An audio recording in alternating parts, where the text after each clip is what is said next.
Somewhere among the stars, a civilization dreams of stopping the cycle of life and death. One soul rejects this dangerous ambition, only to be betrayed and left to die in the depraved world it tried to prevent. 9 others hold the seals against the eternal flow of the universe. Rush down the path of vengeance in this combat-focused Metroidvania and strive for enlightenment as you destroy all that stands in your journey to uncover the truth behind the new Kunlun.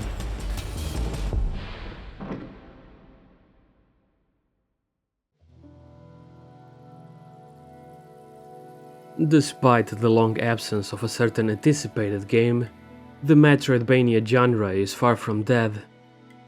There are so many great games coming out that despite my interest in sharing all of my experiences, other projects ended up taking priority. Shall I never have the opportunity to talk about them? Know that all the ones that I'm showing here are great and I heartily recommend them. In case it wasn't clear by now, if I went to the lengths of producing an entire video about something, that alone should be enough to tell you if a game is worth it, as I don't intend to spend my time focusing on things that are not of my interest. The world is already bad as it is, and there's no need for me to contribute to that. If that isn't enough to convince you, know that as far as I am currently aware, 9 Souls is said to be my personal game of the year. Justifying my choice, however, is not that simple, so allow me the time to get in depth on the argument behind it. For the consideration of many, I shall focus on the gameplay first, as it is the main appeal of the game, and in turn giving enough leeway to allow a general review without spoiling the story.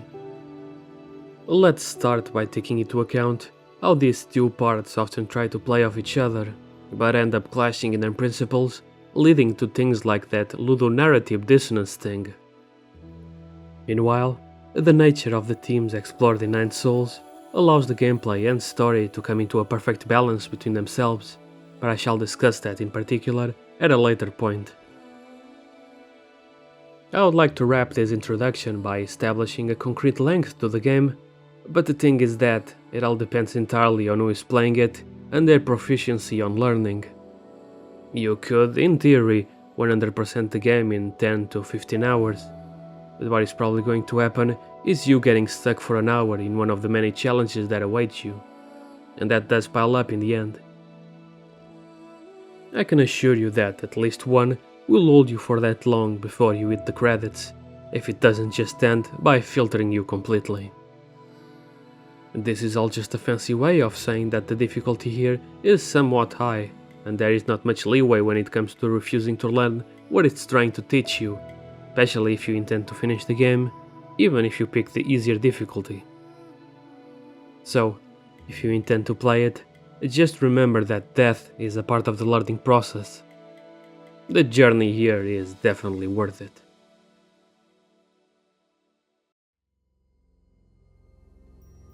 To start, consider the following.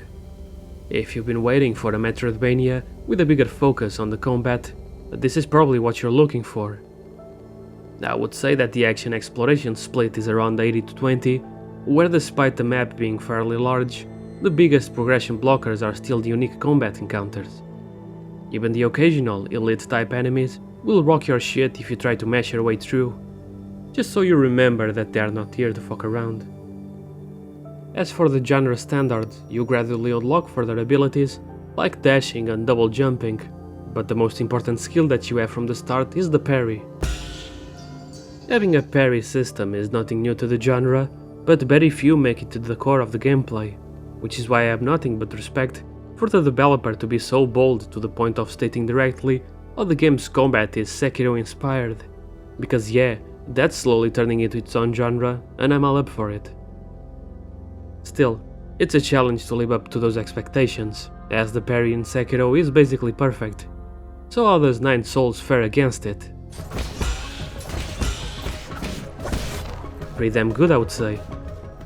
You got the dedicated button, the excellent and satisfying visual and audio cues, and a pretty lenient margin of error, as the challenge comes from the variety of patterns you have to react to, rather than having a strict time window. Also, like Sekiro, if you slightly miss the precise timing for a parry, you only accumulate internal damage that stacks until you get a direct hit, giving you the chance to regenerate after a significant pause. This forces you to either run away or get real good at video games and parry every single attack coming your way, so that the regeneration doesn't get interrupted. It only makes sense that the enemies share a similar system, where your damage is not always direct, so before they have a chance to regenerate back that portion, you must hit them with a talisman, a skill that uses ki, which is basically your mana pool, and is mostly regained by performing parries. As par for the course, if you got a game where you must parry everything, the next design is to have attacks that you can't parry, with this being aptly named Crimson attacks. You eventually get an extra way of dealing with it, but I won't get into the details yet. Just know that it's cool as fuck and it feels just as good. But forget all of that. You wanna know how this martial arts cat restores health? Check this out. You eat that ancient cat kush. Wait, let me just... Okay, it's all good now. Just like Sekiro, there is also a stealth aspect to the combat, where if you manage to sneak in the first couple of hits, you can deal massive damage, or even kill the enemy instantly. As expected of a modern Metroidvania, you also have a few drops of Souls-like mixed in, with death making you drop not just your spare change, but also your experience, forcing you to travel back to recover it before you die again and lose it permanently. Of course, you got your safe items that you can use in case you need some quick money to buy something. Instead of the usual level up system, you spend your experience on new skills, upgrades to existing abilities, and other styles of talismans. There is a lot to keep in mind, so to help you against the overwhelming opposing forces, you have the Jade system, equipable augmentations that offer you an extra edge, that while mostly beneficial, might also introduce some additional caveats to your playstyle. You got all your trademarks here, like doing extra damage when you're low on health, normal attacks restoring internal damage, or gaining 2 key charges with a precise parry, but in exchange, taking internal damage. And this is where players will mostly differ on their approach to the game, where some can choose to play more defensively, and others can go in the complete opposite direction and try their luck and skill with the glass cannon loadout. You also have some freedom on choosing your path through the world, but most of the sections are locked behind key moments in the story, while the platforming is kept fairly simple. There are no ridiculous sections where you must navigate through a deadly gauntlet of platforms that require a complex chain of actions to get through. Again, the combat really is the focus here.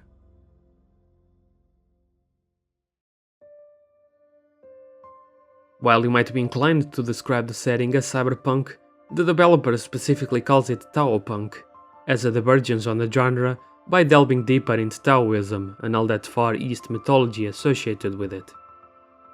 As far as I'm aware, this seems to be an original term coined specifically for Nine Souls, and so far it hasn't been used on anything else. But I do hope more people try their hand at it, because it's a pretty cool setting with some potential behind it. Usually with cyberpunk, the overgrowing technology surpasses the hints of Eastern influences that inspired it, but here it's the exact opposite, with the technology taking on the shape of traditional architecture and design of ancient China.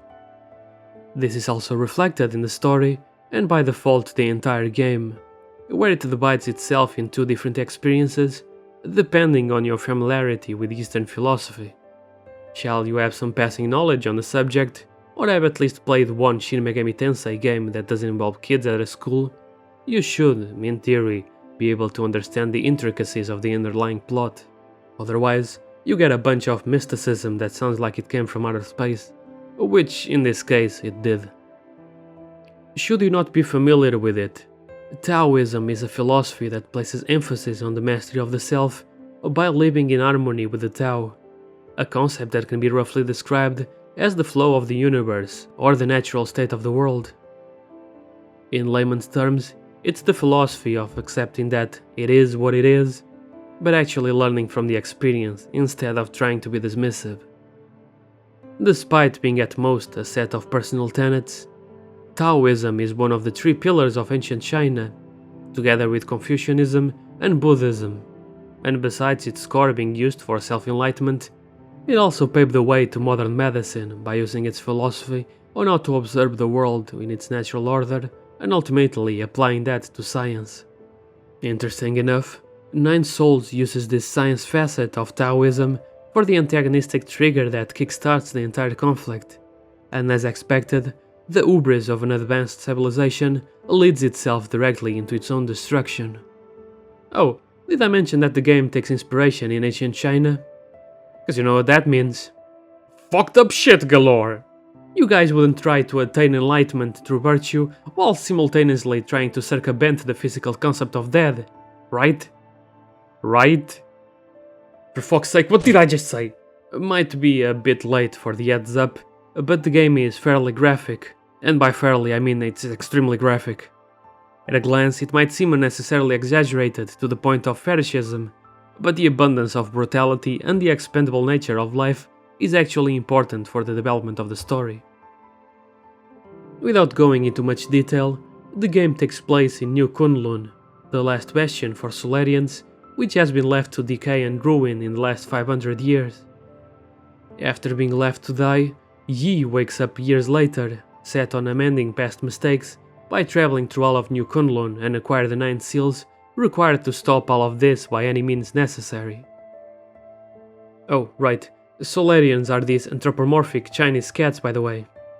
Yes, that's a cat. And that one. And this one too, I think. This one is, it's more complicated to explain, but believe me, it's definitely a cat. Going further on the story's roots, most of the world takes much of its inspiration in real Chinese mythology. For example, the protagonist is based on Hou Yi, who was tasked by the Jade Emperor to shoot down the 10 suns. He also had an immortality elixir and absolutely destroyed a bunch of mythological creatures because he was cool like that.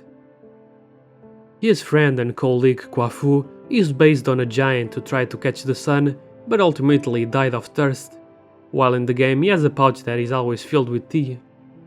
This happens throughout all the characters in the game, so if you enjoy Chinese mythology, you will probably get a kick on how their origins got adapted into the story.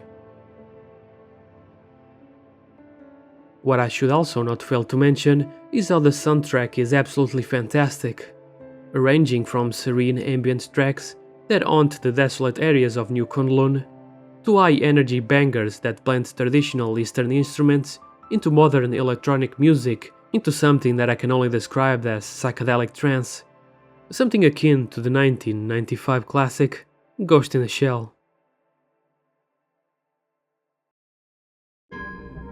To really drive my point home, there is no other way but to talk about the culminating experience that is the final boss of Nine Souls. Consider this the final spoiler warning, that if you have even the slightest interest in playing this in the future, I recommend you to stop watching now, as this is definitely something you should experience for yourself without any prior knowledge. After the story progresses to its final beat and you're locked into the final segment, you are forced to confront your old master, the one who betrayed you in the beginning, and the one who caused the complete downfall of New Kunlun. Despite being a completely irredeemable character, she is your master, so she knows all of your moves, plus some additional tricks that, soon enough, you'll be intimately familiar with.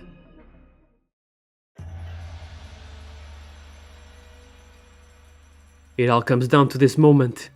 There are no tips or tricks to help you here, no secret to make the battle easier.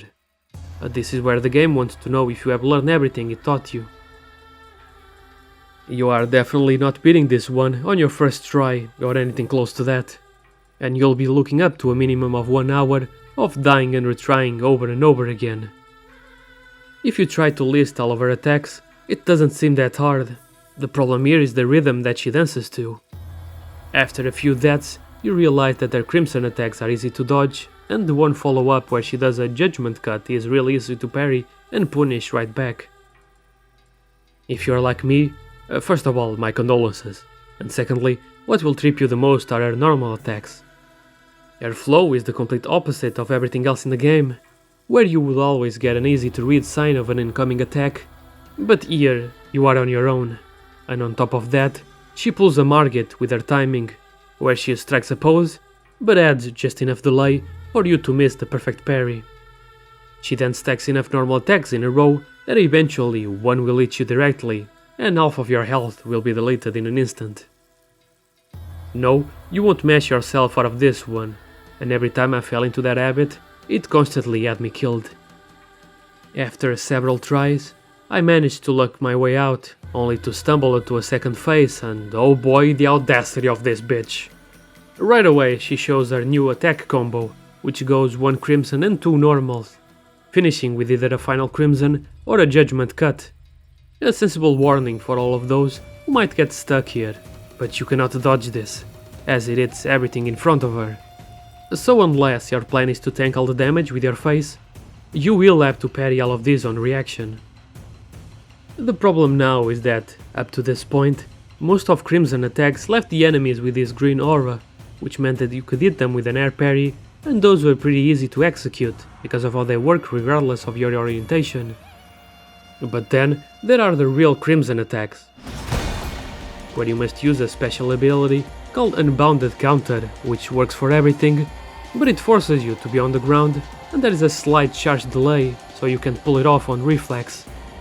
This led me to getting stuck here for 2 hours, because I had refused to learn how to use that skill correctly until now. Plus our normal mix-up was still getting the better of me. Even worse is that you have to start from the beginning every time, and here we go again.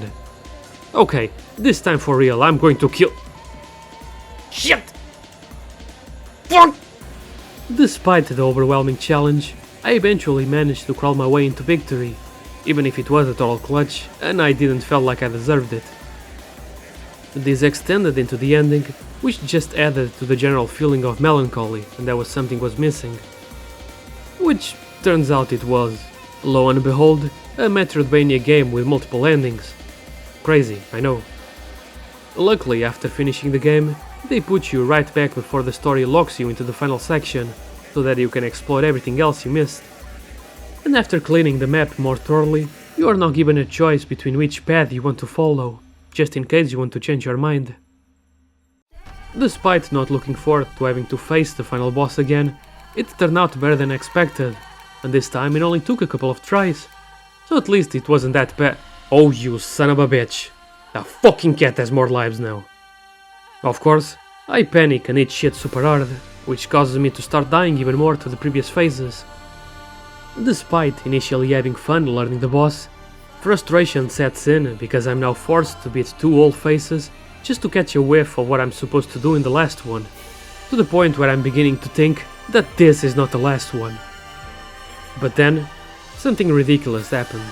Between attempts, I started to reflect on the story, of how all of this happened because she had forsaken Taoism with her attempt at trying to achieve physical immortality, completely losing herself as the time went on, to the point where she didn't even remember why she was researching that in the first place. It was then that I finally understood what the game has been trying to teach me since the start, of how I refused to learn because I was afraid of dying and being forced to lose time by retracing my steps, and by internalizing my fear, I finally accepted death and transcended it. Instead of running away from the danger, I began to face it, having achieved complete peace of mind despite all of my failed attempts, and when I reached the 3rd phase once again, I understood that after dying so much in the first 2 phases, this last one was completely insignificant. As the music swelled into a crescendo, and the choir resonated with an unbridled hope, I realized that I could see her every move, because now she was the one afraid of dying. That even after having smoked my weight in Kush, and being on the edge of death with nothing else to heal me, I was that motherfucking martial arts cat. The pure radiance that I felt as I dealt that last talisman can't be put into coherent words. It's a perfect conclusion to the story and gameplay that is only possible because of the unique position the player is able to assume in regards to the philosophy they both share, ultimately becoming a spectator and a participant by their own admission by how they interact with the ever-present concept of death. The reason this encounter is so incredibly well designed is because to get to the true ending and the true final boss with all the 3 phases, you are forced to get your health capacity to the max. The game only allows you to face the true challenge after it knows that you are the best that you can be, so that in the end, you can go even further beyond.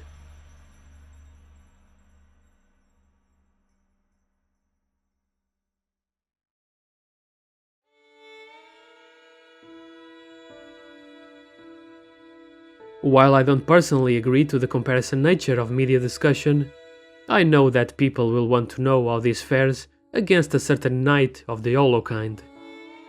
Knowing full well that one couldn't exist without the other, while both are great games, I still think that Nine Souls is a better overall experience, especially if you go for the true ending. I just felt more engaged with the combat and the refreshing Taoism perspective. Plus the bosses had some real nice variation to them, both in terms of aesthetics and gameplay. I have to reiterate how incredibly rare it is to find an ending to a game that is just simply perfect. One that gives a fulfilling conclusion to not just the story, but also the gameplay by using its fundamental design as a complement to the themes that are explored. Even then, it's not without its problems. I appreciated the opportunity to interact with the side characters and see them developed across the story progression, but I believe Nine Souls goes a bit overboard with the amount of dialogue for a game of this genre. Plus, I think the comic book text boxes clash the hardest against everything else in the game, and they could have made them a bit more stylish. The same goes for the live 2D animation on every character portrait, which I could really go without. I personally think that the attempt makes it look cheaper than if it was just static images with different expressions. On the other hand, during important moments you get these dynamic manga panels that carry a great style to the presentation, so it's all worth it in the end. The game is pretty self-contained, but the developers recently mentioned during a Q&A how there was a bunch of content because of time and budget constraints, so maybe they can put out some cool extra content in the future. They mentioned a scrapped fight against yourself, and those are usually pretty cool.